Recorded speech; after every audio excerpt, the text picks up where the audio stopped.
Gemini. This is Yondra from Truth or Change Tarot, and I'm here to do your May 2017 reading.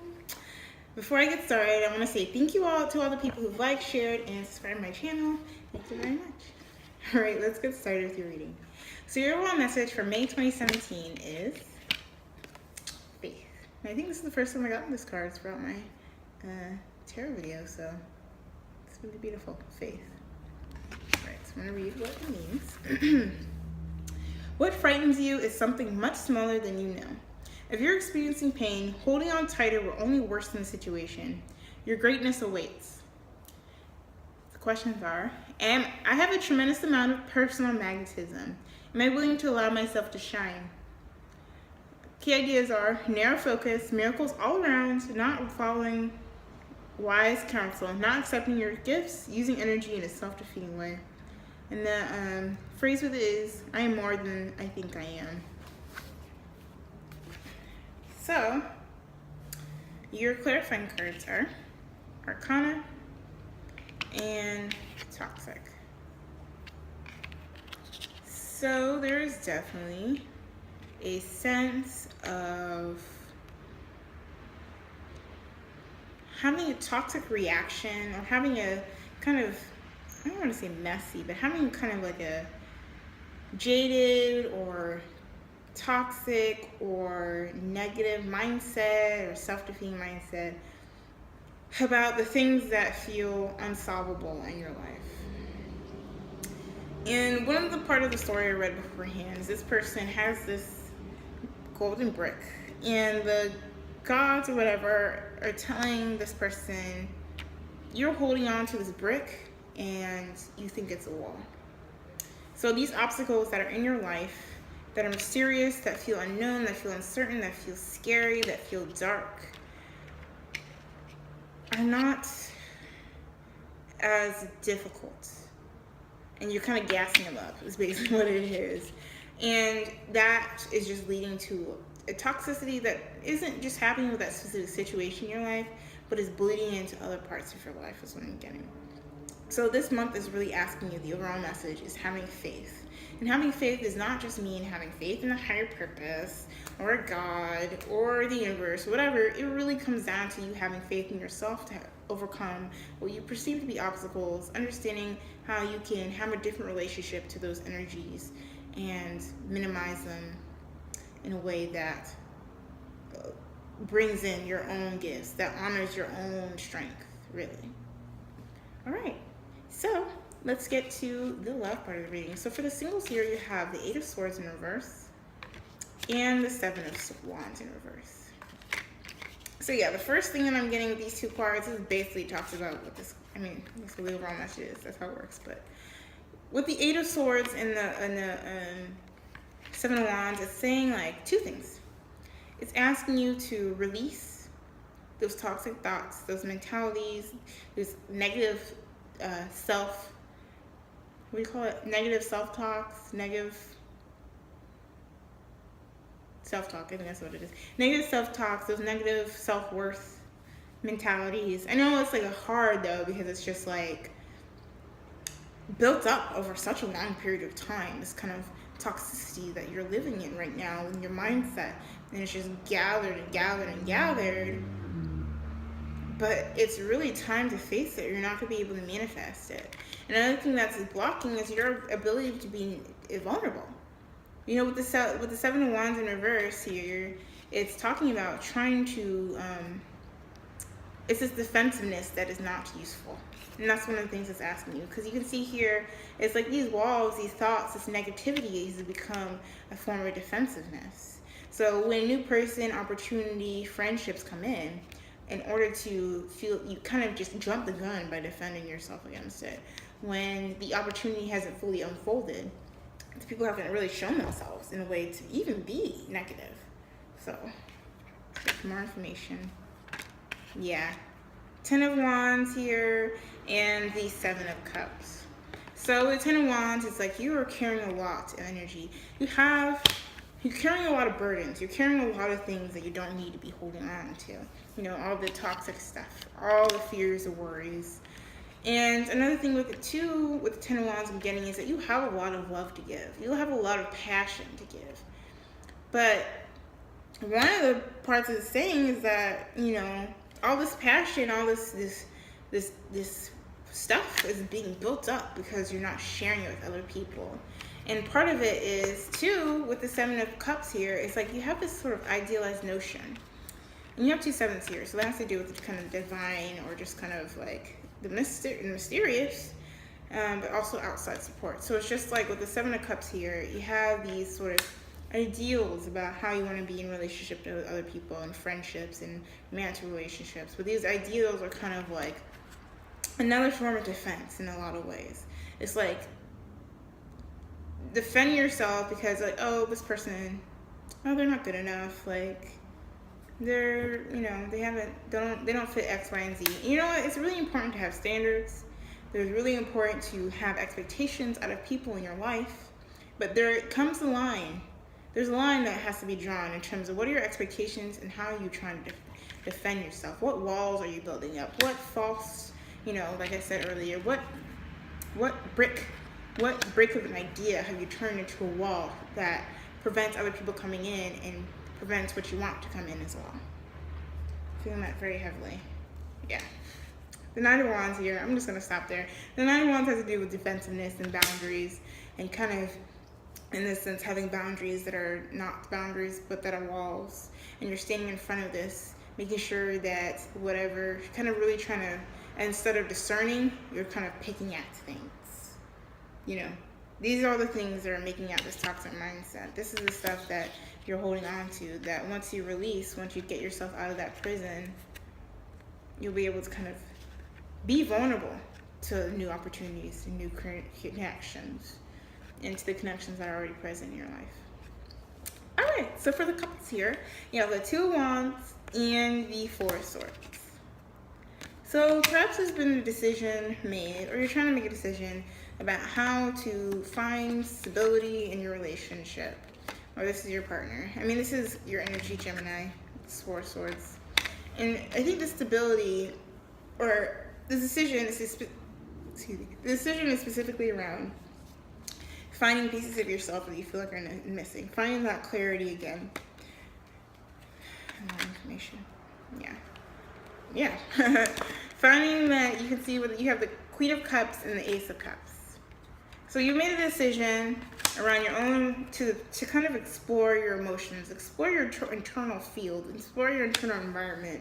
So you're able to get to this place of clarity and to find this sense of internal stability, this kind of self-love, this faith again in yourself. Yeah. So you're able to, with the Ten of Swords here, you know, complete the cycle of this, kind of end the chapter of the cycle. Like, this is your last step to end this, your last step to end the cycle of overthinking things in your relationship, or with your partner or partners, you know, thinking about things in worst case scenario, you know, this toxic mentality of worst case scenario, thinking everything is a fall of shit. Finding, you know, a mountain in a molehill of issues, thinking that everything is going to be over because this one thing has happened, you know? All these things are going to come to end as a result of doing that internal work, finding that clarity and that emotional fulfillment as a result, making a decision around your own emotional stability and what you'll take in and what you'll allow to remain out that isn't helpful for you. But this is a lot of your journey, and probably it could be the journey of your partner as well. This could be happening simultaneously. You're both, or you and your partners are deciding to, like, take a break and really just kind of find yourselves. Really. Yeah. All right, so let's go to the, I'm really thirsty. It's really hot today. So let's get to the work, passion, and community. So you have the Empress, which I knew was going to come out for y'all, the Star card, and the Knight of Swords. And with these cards,